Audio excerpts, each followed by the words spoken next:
আমরা তো কিছু জানিনি, সকালে আজকে ওকে উঠাইছে, সকাল থেকে উঠাই নিয়ে বেড়াচ্ছে, ওকে পারে নিয়ে বাচ্চা, আমাদের কাছে জানা নাই, আমরা ভাবছি কোনো কাজে গেছে, এরকম মারছে, ও মারের যে রশি দিয়ে বানে ছাড়িয়ে দিয়েছে, ওখানে যা পড়ে সে উঠাই নিয়ে আসলাম সবাই এখানে ডেট করে গেল। কেন মারলো ওটা, ওকে উঠালে তারপরে বেড়া চলবে। নুর আলমটা ওই আমার ওইখানকার রেসিয়ার। কে ও কোনো পার্টি করে? পার্টি করে, তৃণমূল পার্টি। পলিটিক্যাল কারণে ওই সিপিএম এর ঝান্ডা নিয়ে ঘুরছিল। রাজনৈতিক কোনো গন্ডগোল হচ্ছে? রাজনৈতিক গন্ডগোল এটা সবার সাথে। গতকালও আমি হাসপাতালেও গেছিলাম, সেখানেও আমি শুনলাম যে এটাকে রাজনীতি এটা নিয়ে করার চেষ্টা করছে।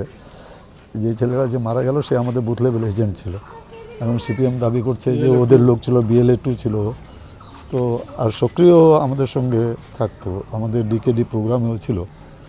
তো আমি এখানে গোটা ব্যাপারটা শুনেছি যে কীভাবে কী ঘটনা হলো না হলো। দেখাও করেছে মাঝখানে কয়েকদিন আগে দেখা 2-3 বার গেছিল, দেখা হয়েছে।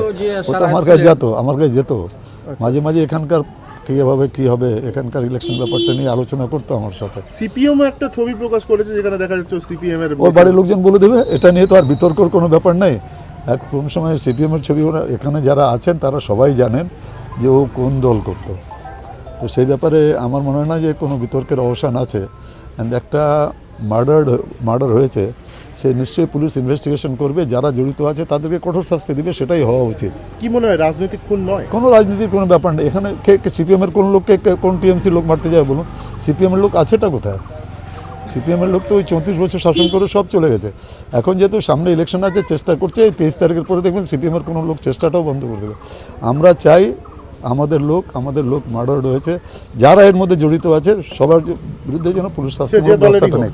দলের কোনো ব্যাপার এর মধ্যে যেই হোক না কেন। ঝান্ডা ধরেছিল, তাকে থ্রেট করেছিল, সেটা আমাকে বলেছিল কিছুদিন আগে।